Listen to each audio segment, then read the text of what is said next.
Okay, VoiceBot Nation. I'm Brett Kinsella, host of your show today. I'm also the founder and editor of VoiceBot.ai. I know many of the people who are in the room today. I see more and more people joining every moment, so very excited about that. We are today in the second part of a video series that we just set up with Speechly, and they're going to talk about a new voice UI for the web. Now, many of you may have encountered Speechly in our June webinar. And there's a video of that for those of you who didn't make it up on the website today. You can just go to voicebot.ai/webinars and you'll see it there. And in that case, they introduced, Otto and Colin introduced the concept of the voice UI for the web. And it's a different model than what we're become accustomed to with voice assistants, which are turn-taking conversations, as opposed to something that just reacts automatically on the web to what you're saying. And there's a lot of really interesting applications for this. Hannes is going to show those through some demonstrations today, so I won't steal his thunder. But I just want to point out to folks that there is another webinar as well that gave an introduction and talked more about the business issues associated with this. And today we're really going to go much deeper into the technology. And so that's going to be really resonate with a lot of folks here. And it should be accessible to everyone. Even if you're not technical, you shouldn't have any problem keeping up with this. And I think it's useful for everyone to have a general technical foundation about some of these new approaches that we're using with the technology. A couple things just about this webinar. We are going to be doing Q&A at the end. So please use your Q&A feature in the panel at the bottom of your Zoom screen if you want to ask a question. We'll try to get to that to the end. We're going to start out with a presentation by Hannes and Antti, and then after that's concluded, they're going to make a short announcement about a new feature that they have, which I think is pretty significant and is aligned with a collaboration with another very large company that I think you'll all be familiar with. And then we're going to go into the Q&A. So if you queue up your questions and answers now, then we'll have them and we'll start sorting through and getting to as many of those as possible afterward. I'll just make one very quick comment about voice UI in the web. As I said in June, and I've really been focused on this since the beginning of the year, the web model of user interaction has not changed that much in a decade. And one of the things we haven't seen be very successful is any use of voice on the web. However, it is the largest digital surface area out there by 2 orders of magnitude larger than mobile in terms of regular use, and many, many times more larger than something like smart speakers or voice assistants in the car. And so the question is, why haven't we seen more of this? Is it just voice isn't useful on the web? Is there no 10x better solution? Well, I think there are, and it tends to be application specific. And so there might be some cases where a conversational chatbot or a voice assistant might be the ideal evolution of the voice UI for the web. But in many cases, we really should be looking at something simpler, much more of a command and control interface where we're using the voice and gets us to these answers much faster. And that's what we're going to do today. So the first thing I want to do is bring up on the stage our guest panelists and hosts or speakers today, Hannes Heikenheimo, and let's say Antti Jukinen. Perfect. All right, so I'm going to let you both introduce yourself. I'm going to step off stage. We'll let you go through your presentation, and then I'll come back at the end and we'll do a little bit of follow-up, and then we'll do the Q&A. Hannes, take it away. All right, thanks, Brett. And hello, everybody. Great to see you all here. So I'm Hannes. I'm the CTO and co-founder of Speechly. I have a background in machine learning. I started my career as a PhD student in the field. However, after getting my PhD, I went into the industry. I worked as a data scientist, a data engineer, a software developer in companies like Google, Nokia, Rovio, Reactor.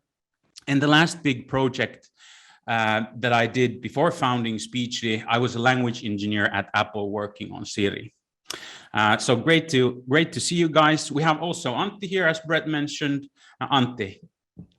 Hello, everyone. I'm Antti. I used to be a scientist for 15 years.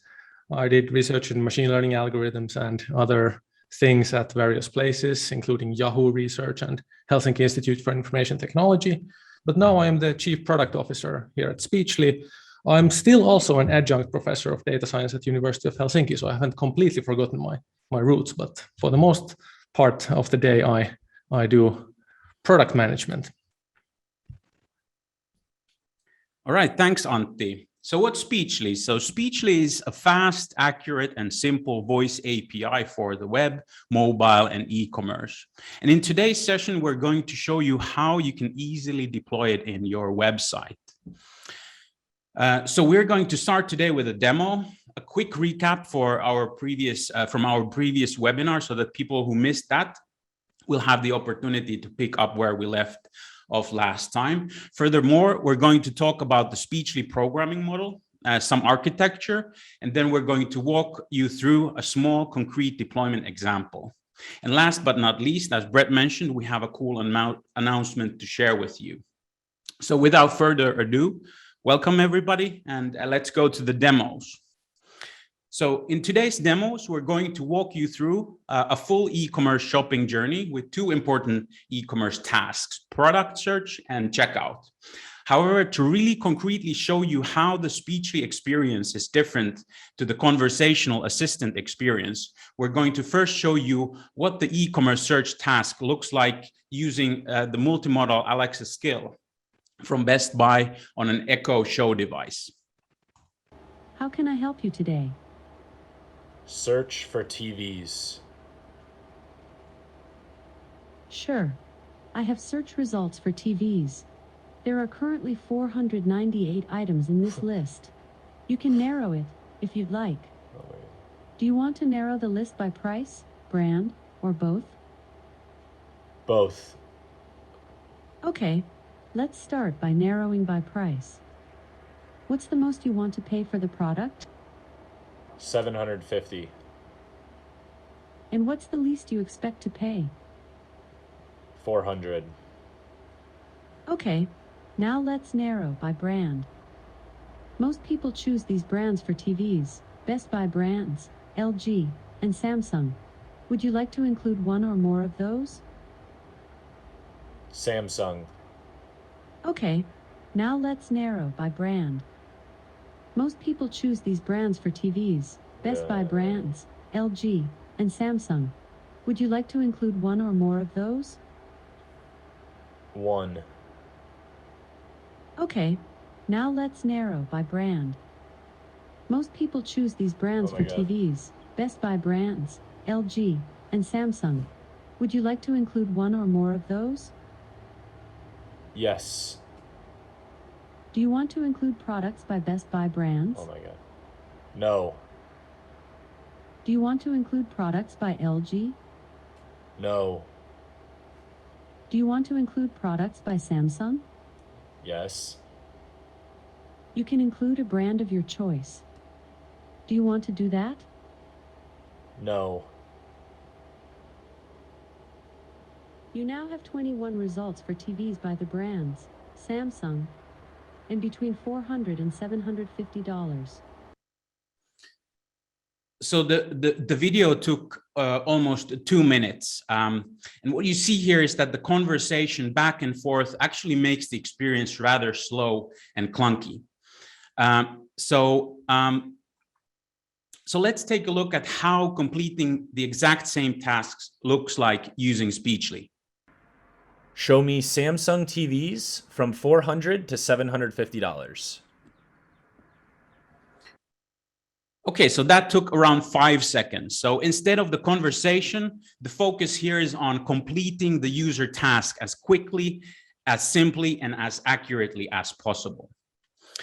Okay, once we found the product, we have the checkout. That typically involves a lot of information inputting and can be one of the most tedious and stressful stages in the e-commerce journey. And while there are things like input field pre-filling and in many cases, like ordering to the office instead of your home or being on the go, you might need to actually provide a different set of information that was just suggested. So let's see how that goes with Speechly. Email colin@speechly.com. Address 345 North Harbor Drive. Credit card number 5745 3291 1765 4320. CVC 236. Expiration date November 2026.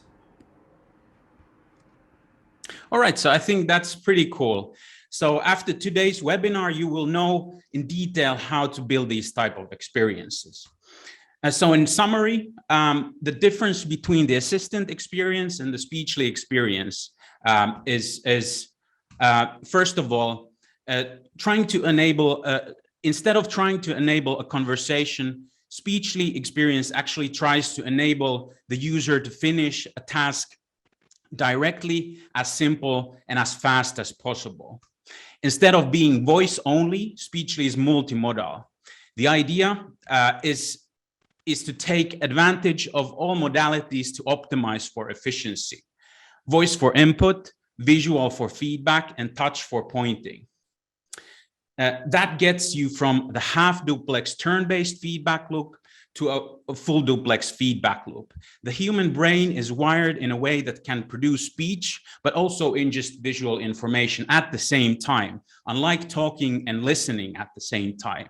So when you use voice for input and visual for output, you are doubling the cognitive bandwidth of your user compared to the voice-only turn-based model.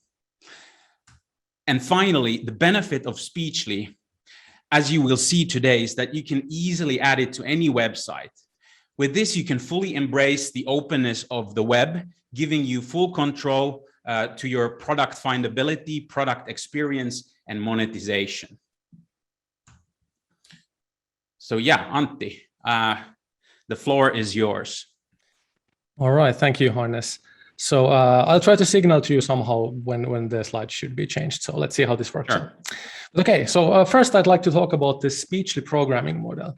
And in particular, I want to compare this with a high-level model of how graphical user interfaces are usually implemented in general. And there's two reasons why I want to talk about this. The first is to highlight that developing with Speechly differs only little from basic user interface programming that some of you might be familiar with.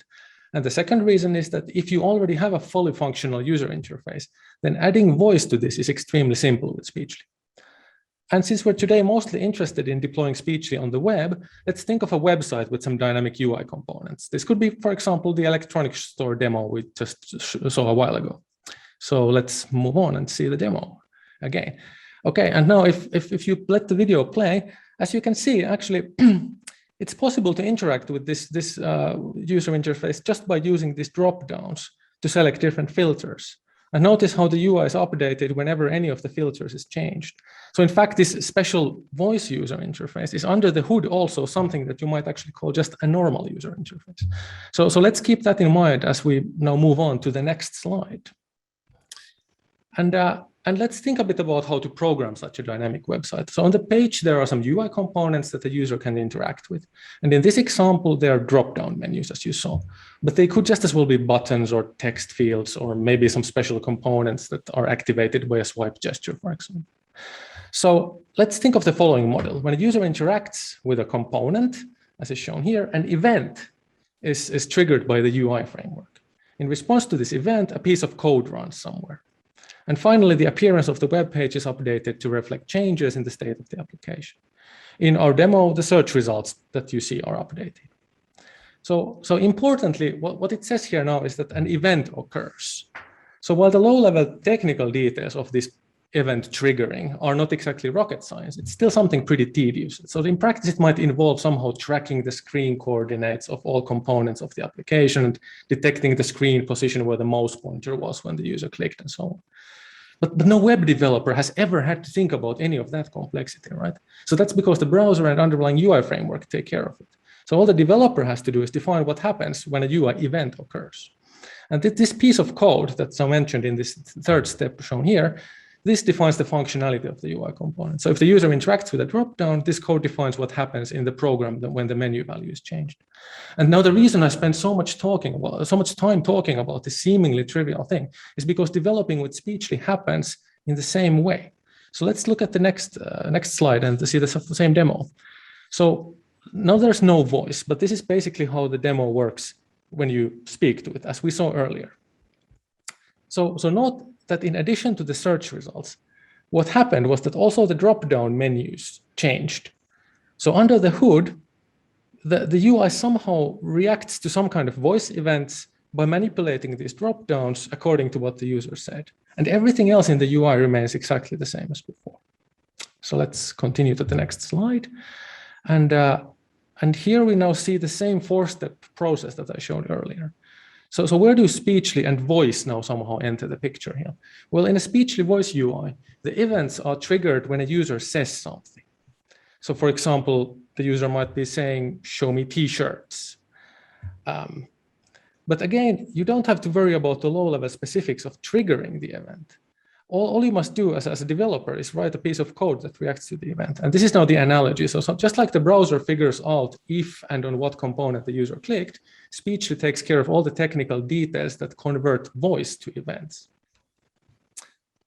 And if we move on to the next slide, then we could think about what's the take-home message of all of this. So first of all, if you have a working website or mobile application, with Speechly, you can add voice functionalities to it. And this means actually that voice does not have to be confined to some isolated ecosystem, but with our technology, you can really bring voice to some kind of a center stage, say at the front page of an existing high traffic website. And the second point here is that this does not require a lot of specialized expertise. Our tools provide front-end developers an experience that is nearly identical to working on a dynamic website, like in general. And in a while, Hannes will actually show you how a simple website is voicified. It only takes a few minutes to do that.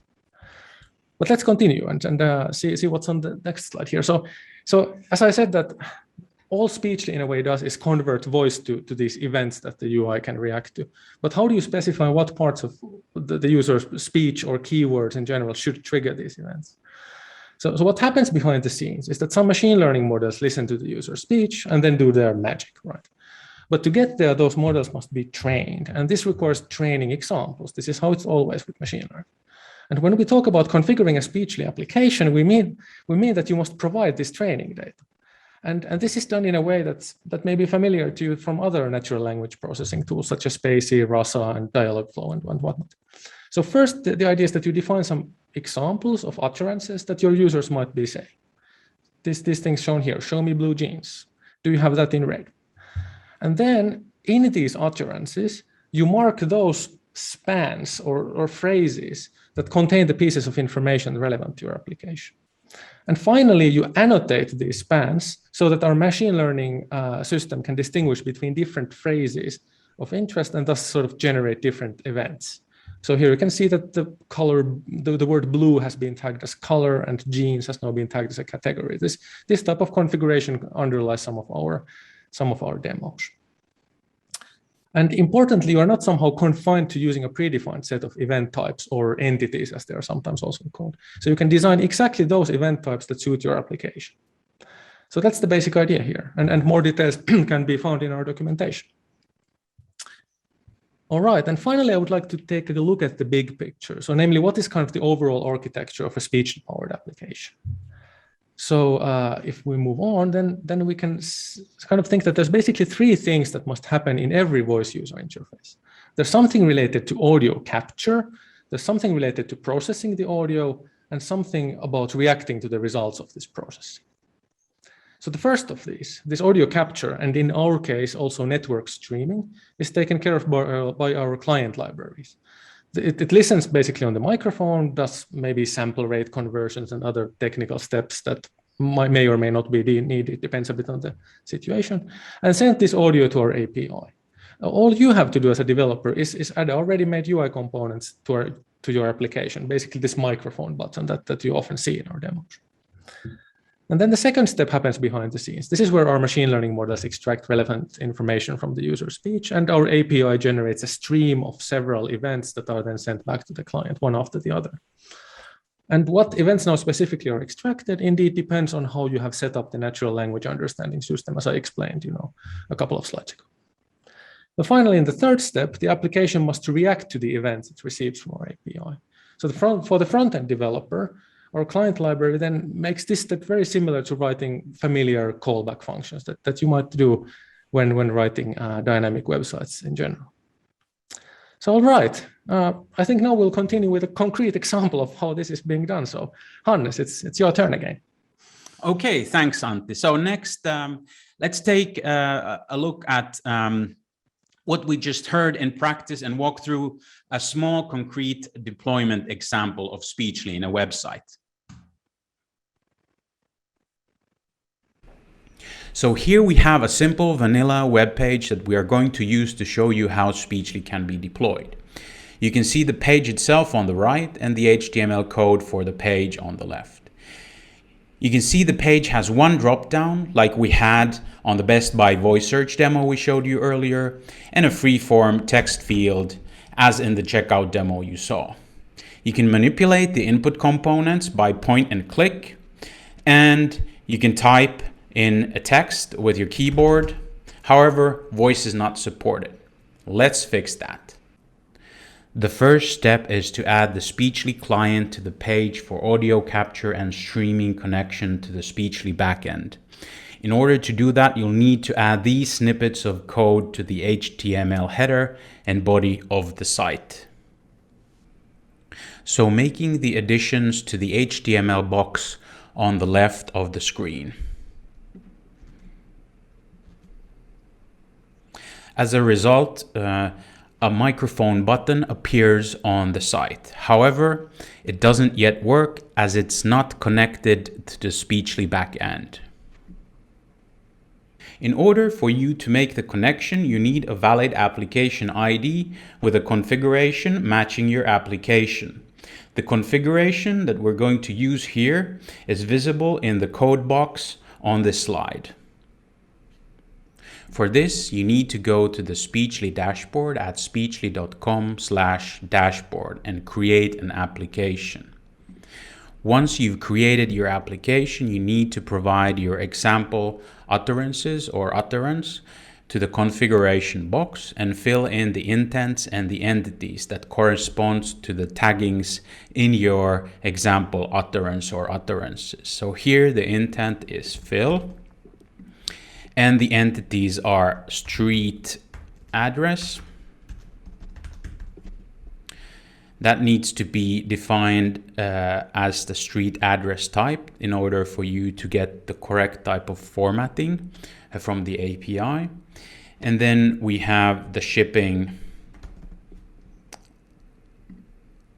which is of type string.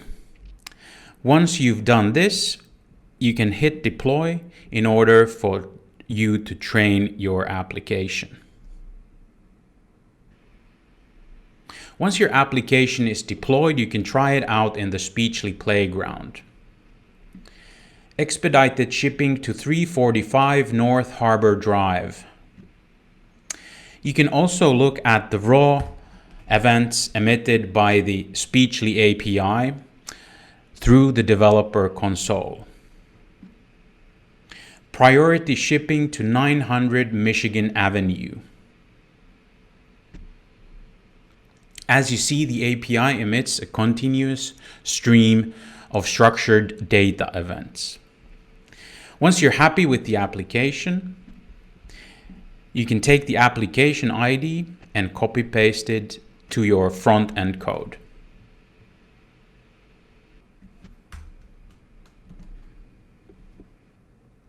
The final step is to bind the stream of data events provided by the Speechly client to the UI components of the application. Again, the code that we are going to use is visible in the code box on this slide. Let's add the JavaScript snippet to the website application. In the code for each event emitted by the client, we iterate over each entity and assign the value of the entity to the UI component with the corresponding type or tag. Notice that the same code applies both for the drop-down and the text field components. Okay, the application is ready. Let's try it out. Expedited shipping to 345 North Harbor Drive. Priority shipping to 900 Michigan Avenue. All right. Yeah, so that's it. For concluding and summarizing, instead of optimizing for conversation, Speechly optimizes for completing the user task. You can add Speechly easily to any existing website without too many modifications. That enables you to use voice where it really removes friction from the tasks your users need to do on your site. For instance, in tasks like browsing products or making the purchase itself. So there are 3 steps to integrate Speechly. Add Speechly client for audio capture, obtain application ID for Speechly dashboard from the Speechly dashboard, and bind the Speechly events to the website UI components. Cool. So that was the main content from our presentation. But as Brett and I promised in the beginning of the presentation, there's a small announcement, or actually a pretty cool announcement that we'd like to make. So in a couple of weeks, we're releasing a Wix package that allows Wix users to easily deploy Speechly-powered voice search on their e-commerce websites. We're very excited about this. There are many ways to develop on the web, and platforms like Wix are one of the important ways people can develop on the web. We want to make it very easy as possible for users in these kinds of platforms to benefit from voice as well. So there will be some more information and educational webinars to follow. You can register at www.speechly.com/Wix to be the first to know more. Cool. So that was it. So to learn more, please visit our docs at docs.speechly.com. You can also go to our website and book a meeting or send a message.